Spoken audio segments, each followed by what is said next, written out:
everybody, welcome back to my YouTube channel. Today we are continuing on with our series of giant Girl Scout cookie cakes by making a Samoa or caramel delight cake.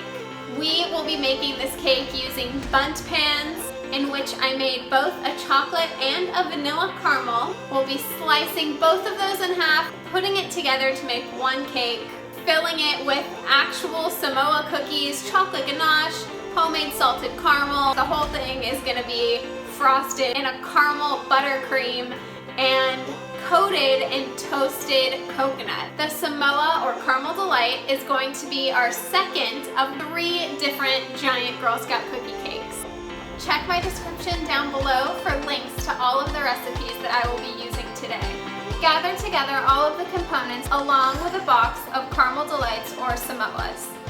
Cut each of your Bundt cakes in half. We will be using the top of the vanilla and the bottom of the chocolate. Spread a good amount of chocolate ganache on the bottom half of your chocolate layer. Next, press the cookies into the ganache, fitting as many as you can in a ring around the cake layer. Spread more ganache on top of the cookies, and then drizzle caramel around the entire ring.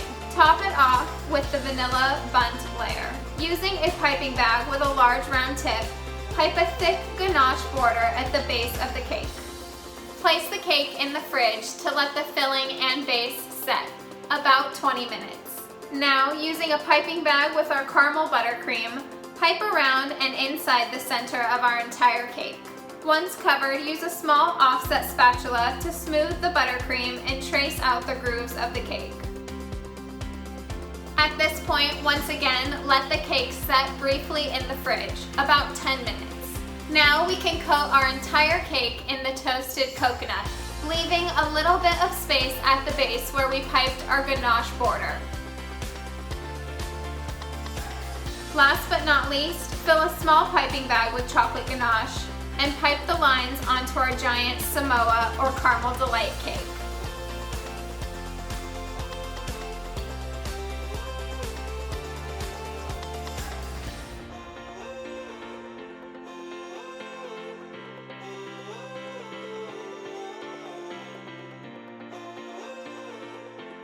And there you have it, a giant caramel delight Samoa cake. It's really delicious. It tastes just like a Samoa cookie. So definitely go ahead and give it a try at home. Comment down below if you do. I would love to hear from you guys. If you loved this video, please hit the subscribe button and give this video a like. And stay tuned for next week where I will be releasing the 3rd and final giant Girl Scout cookie cake. Thank you guys so much for watching. I'll see you soon.